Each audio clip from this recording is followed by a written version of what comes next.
What's going on, everybody? It's Josh, Jkkayy, coach of the Goldenrod Radio Rockets, here for another week of APDL action. We are in week 4 of 6 for the regular season of season 10. And we've got a hell of a matchup coming here in week number 4 against the Cleveland Cloysters.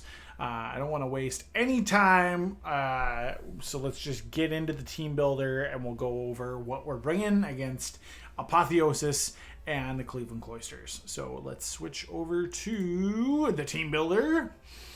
Like I said, week number 4 against just a really, really solid team. Let's talk about who we're bringing for this week. New pickup from last week, we're bringing Swallow. It is something that I am really, really excited to use. And it is kind of our offensive game plan for this week to just kind of lean into the fact that Scrappy Boom Burst does a ton of damage. And it also sets off our throat spray. After one throat spray, plus a little bit more of our game plan here with hazards, Swallow can one-shot just about everything on his team. I think it's like a roll on 7 out of the 10 Mons if we've got Stealth Rocks and I'm +1. And I did not expect that. So max special attack, Boom Burst, Hurricane, Heat Wave, and U-Turn just to get out. We're faster than everything barring a Scarf. And Swallow, Delta Airlines coming at you should do really, really great this week. I'm super excited to use Swallow. I think it's going to be a rock star for us. And I'm really excited to go into our next Pokemon being Jingle Jangle the Clefkey. We are kind of, like I said, leaning into the hazard game this week. And I think Klefki brings just a rock-solid ability in Prankster. And the fact that I can set up spikes, and then we're going to do light clay shenanigans with Reflect and Light Screen. Just a really solid defensive support mon. Dazzling Gleam does good damage to whatever we might have to just kind of chip away at. It's not going to be like we're trying to get kills with Klefki, but it's surprisingly tanky and can definitely do a ton of work in helping with the overall game plan of this week. So that is Jingle Jangle, the Klefki. So we're bringing 2 Pokemon right away that we have not used before. Just picked up in our last pack reroll, and really excited to see the impact that they can make in this week 4 matchup. So next on the list, we're going to be talking Lighthouse the Ampharos. Back off the bench after a couple weeks of rest. And then getting that Assault Vest with that static ability. Just really trying to slow things down with Discharge Paralysis, Power Gem, Signal Beam, and Volt Switch. Just all really good coverage moves.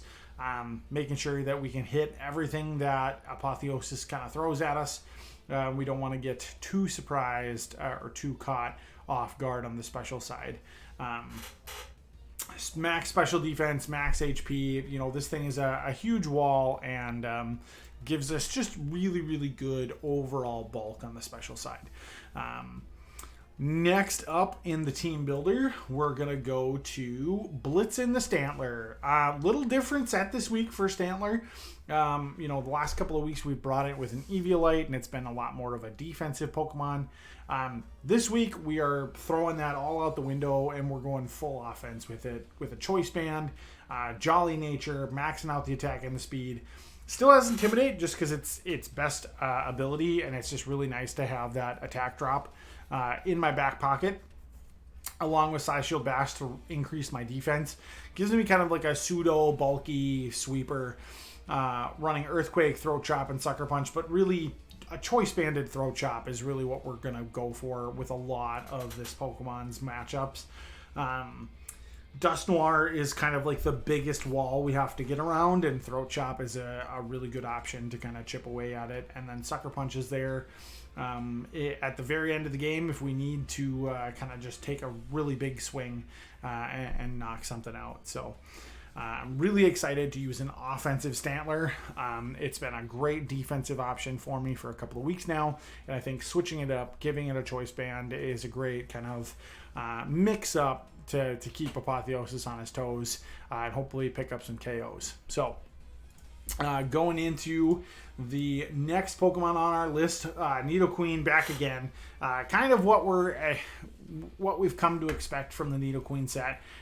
Stealth Rocks plus 3 good special coverage moves, and that Sheer Force Life Orb is just the combo that is the best. So we're going a little bit more bulky this week rather than fast. And we're going that max special attack and max HP. Shadow Ball and Earth Power are kind of our go-to moves.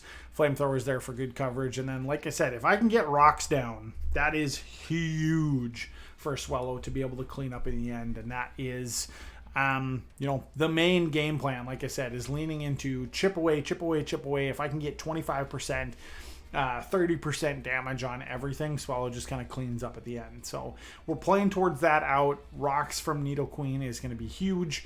And then if I can hit off a couple of great attacks with some of my bulk, that's best case scenario. So, and to round out the team, of course, we're bringing Ice Shelf the Avalugg. But again, little different set than we normally have gone. Switching it up and going offensive Avalugg. I love this set. Crunch, Stone Edge, Earthquake, and Rapid Spin give me really good coverage across the board. Sturdy and heavy duty boots means that I cannot be one shot ever as long as I'm at full HP. And that's some really great safety net to have. Not going to win any races with this Pokemon. Definitely don't want to face anything on the special side, but my God, 4 stats all right around 400, or 3 stats all around 400 is spooky. And Avalugg is here to show that it's a little bit more than just a rapid spinning, ice wall. It's going to, dish out some punishment this week, and I'm really excited to use it. Alrighty, so that is the team for week number 4. Just to recap, we've got offensive sweepers in Stantler and Swellow. The game plan is to get Spikes and Stealth Rocks up with Klefki and Nidoqueen. And then we've just got really good kind of walls in Avalugg that is also offensive this week. And Ampharos to take on the special side of things. So here's the squad. Really, really proud of the team builder. We're switching things up, not being predictable, and I think we've got a really, really good game plan going into this game against Apotheosis. So let's just jump on over to Showdown, and we can talk about the replay here. So we face off against Optic Waffle here. He decided to bring Farigiraf, Solrock, Liepard, Cloyster, Galvantula, and Dusk Noir. So right off the bat, we see a couple of things, right? So Dusk Noir is one of the Pokemon. Dusk Noir and Solrock, ironically, are the 2 Pokemon that Swallow cannot one-shot even after we get Hazards and the Throat Spray off. So I really got to make sure that we take care of those 2 Pokemon before we go into Delta Airlines just kind of taking off. The good thing about this team that we also see is that while the Cloyster is there, that's his only form of hazard control. It's his only form of hazard control on the entire team. And if we can put a couple of layers of spikes up, get some Stealth Rocks out, unless it's running heavy duty boots, it's also taking a bunch of damage. So I'm feeling really, really good about what we have in the matchup, and now we just have to execute the game plan and go forward. So I wanted to start with Swellow just to scout it out, right? He sends out Liepard, and right away I am terrified of a Prankster T-Wave. The thought process of sending Swellow out, even though it is my big sweeper, is kind of to bluff that it's not necessarily a giant offensive threat, but it's more of like that pivot utility Pokemon. Maybe I can like bluff a Scarf or something potentially. And the thought was just to like U-turn right out and get some priority. which is great. U-turn would have done a bunch of damage to this Liepard, but I absolutely do not want to get Thunder Waved here because then my entire plan is just shot.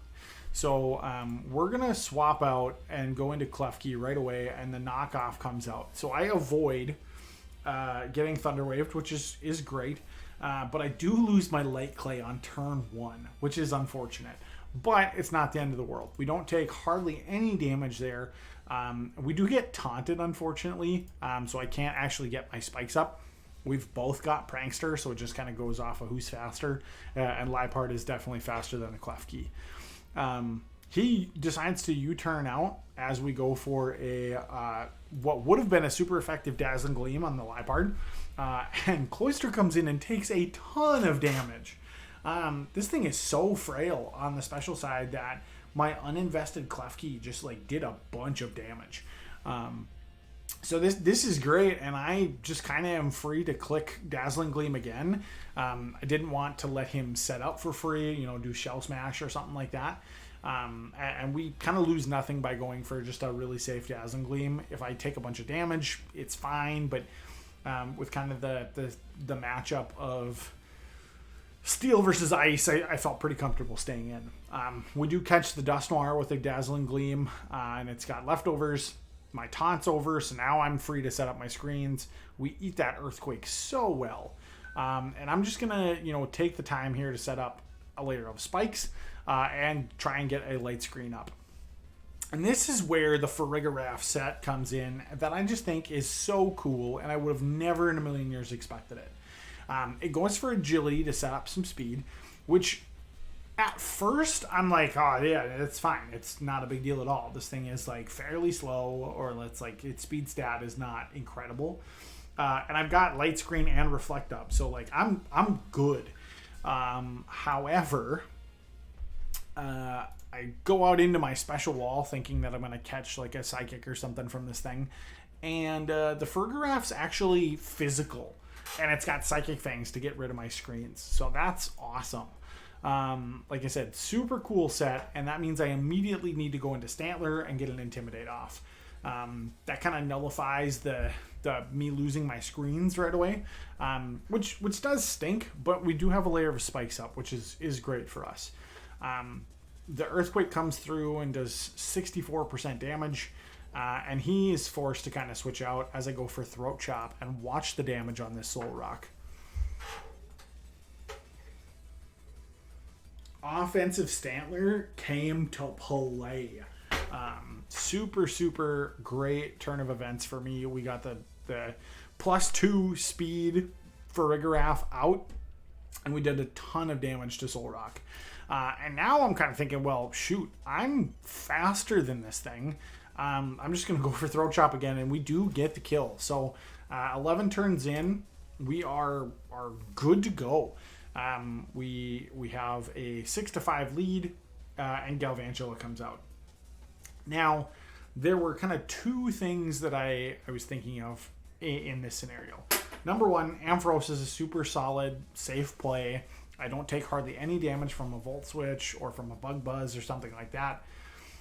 Or I could roll the dice thinking he's going to go for Thunder or Volt Switch or something and switch to Nidoqueen and eat it right away. I make the safe play. I mean, come on, it's me. I don't ever hard read those things. Turns out I should have, because he goes for Volt Switch, but we only take 12% damage, so we're Gucci, right? Like it's not bad at all. And he goes out into the Farigiraf again, and I know what's coming. At this point, kind of looking at his team, I'm kind of thinking, okay, I really don't want to switch into this thing, and I can't let it set up for free, so I better stay in. The Cloyster's going to be physical. Or at least I think it will be. The Liepard is a utility set. The Galvantula is his one special attacker, and then he's got a Dust Noir. So Lighthouse, unfortunately, is not super useful for the rest of this game, and it's just kind of like a really easy sack for me to take. So the other really good thing is that Static is a great ability when you're trying to speed control and stop a agility set from popping off. So even though we don't get to use discharge to go for the para, we get the static para, which is great. But he does even it up at 5 and 5. And then we go into Nidoqueen. And here is where I make a crucial play. The Cloyster is at how much HP? It's at 29%. I've got a layer of spikes up, and I really need to get my hazard game going.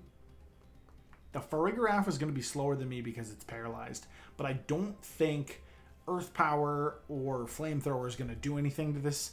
Or it's not going to be enough to kill, right? And I know a Psychic type move is coming, and I'm probably going to die. So, Nidoqueen Stealth Rocks is absolutely the play that I go for here.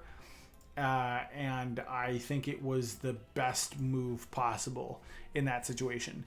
Unfortunately, he does get fully paralyzed, so I am able to go out into Klefki to eat this Psychic Fangs. And now I'm just going to start hazard stacking because, why not, right? Prankster is a great ability, and now I have 2 layers of spikes and Stealth Rocks out, and I'm good to go. Stantler's going to come in and intimidate, and I'm going to throw chop. I've done 1 HP. Shoot. So close. So close. But that's okay, because we're faster. We can just throw chop it again. Unfortunate that he gets paralyzed again. I am so sorry, dude. That does not feel good. Throw chop comes through, and now we're up where it's tied 4-4. And now we're back into the same situation that we were, where Nidoqueen's probably a safe read, but look at that hazard damage, right? Hazards in this format are so good. I'm going to swap to Nidoqueen. The Hidden Power comes out. And I didn't see... I wonder if I can check real quick about what the Hidden Power was. Where's my mouse here? This was Hidden Power Ice. So really good tech for the Nidoqueen. It had Sticky Webs, Volt Switch, Hidden Power Ice, and Thunder. So really a super good set to bring to counter my Nidoqueen switching in for free on the Electric type moves. And I'm not going to be faster than a Galvantula, so I just kind of have to let Nidoqueen go down here. So he's actually up 3-4 right now, but I am well within my game plan. The Galvantula is down to 47%. The Cloyster is down super low as well. The Liepard is a support set, so I'm not really worried about offense there. And the Dusknoir is, kind of the one bulky threat in the back. But offense for him, he's got to find a way to get Cloyster in and not die to hazards. So Avalugg is pretty threatening to the Galvantula just because I have Sturdy and I can go for any move here and do a ton of damage. Cloyster actually comes in and it's not heavy duty boots. And it just dies, which is great. So Stone Edge comes through. Obviously I miss because there's nothing there. And it's 3-3 on turn 21. The bug comes back in, just barely lives. I go down to my Sturdy and we're able to hit this Crunch. Went for Crunch because it was best against Galvantula. I mean, it was enough to kill Galvantula, and it would have done the most damage to Dusknoir. So that's why we go there. The Liepard comes back, takes 28%, and we do get knocked off. And now it's 2-2. And he's got a Liepard and a Dusknoir, and I've got Swellow and Stantler. And this is where I just kind of have to rip it, right? If I get Prankster T-Waved, it's kind of just whatever. But I have to go for it. And Boom Burst with Throat Spray is just the really safe out. Boom Burst misses by 1. At neutral special attack, it misses by 1 HP. However, the good thing about this is that this Liepard has an eject button. So it gets punched out for Dusknoir, And I'm just kind of in a spot where Boomburst does incredible amount of damage with Scrappy, and we're able to knock out the Dust Noir, and Lapard dies to the hazards, and we get a great 2-0 victory. So just a really rock solid game to finish things out. I'm gonna switch over back to the Canva here. So we get a 2-0 victory, which is awesome. We stay 4-0. Great game. Apotheosis and the Cleveland Cloysters. GG's all around. Was a super fun game. Really hard to navigate. The physical Farigiraf was really cool, and like Galvantula's always great. Lapard's really great. Like just a really good game. You know, a little bit of hacks in my favor, but like that's Pokemon. And we find ourselves at 4-0, but that means that we do unfortunately lose another Pokemon in the steal. So if I hide myself here, Aaron decides to steal away my Nidoqueen, and that hurts a lot. I protected my Stantler with the 1 protection that I got for winning 2-0. I just felt that it was too valuable not to, keep on the roster. Intimidate's a great ability. I could put an Eviolite and it could be defensive. It did great in the offensive set this week, and it was just, I felt too important to not protect. But that means that Nidoqueen does get stolen, which is unfortunate because it's one of the few special threats that we have on the team. And we pick up a Scolipede in exchange. So let's take a look at Scolipede here. Really great attack and speed stats. That's kind of the standout thing for Scolipede. Great ability and speed boost. So there are some setup potential here with this Pokemon. It's another poison type. So I'm still, not getting any better in that department, but it is a big upgrade from like the Garbodor that I have, and is something that will be at least potentially useful here. I could Swords Dance and Speed Boost and try and do things that way, or it can be a Toxic Spiker, or we can do some different things on the utility side of the house. But it's a really it would not have been my pick to add to the roster, but this is what we're left with after this week 4 matchup. So that brings us into kind of like the team update post week 4. Like I said, we're 4-0, which is great, but now we have kind of a overall structure to take a look-see at. So if we go here, here's the squad after week 4. We are +9 in differential. First place in our division at 4-0, which feels great. We've gone 2-0, 2-0, 3-0, 2-0. So we're not blowing teams out of the water by any stretch of the imagination. But we had a really solid game plan, and we executed it this week. And the type chart looks pretty decent. Our stat distribution looks pretty good. We're the one really big silver lining is that Scolipede helps our speed stats pretty well. And overall, we've got some really solid pieces still on the team. So our next matchup is the Western Bellators, and then we close out the season with a conference game against the Mighty Moonducks. I think we're in a spot where a win in week 5 against Jackson and the Western Bellators is a guarantee for us to make playoffs. If we lose, it kind of comes down to tiebreakers and differential and whether or not we win in week 6 against Hooper. So still not out of the woods yet. We're close. We're very close. But we have a not a must-win game, but it would be really nice to kind of clinch things up in week 5 and not be so stressed that I have to win in week 6 to go into playoffs. Because there are some teams where, it's win or go home in week 5 and 6, and we want to avoid that as much as possible. So, really excited to see kind of how next week goes. Was a really fun game against the Cleveland Cloysters in our conference game here in week 4, and we did a good job of following a plan and executing it and winning the game. So thanks so much for watching. Really appreciate all the support. Like, comment, subscribe, and go make sure that you watch the other teams' videos, whether it's their YouTube videos or the Pokey Pastes and the Showdown replays and all that jazz.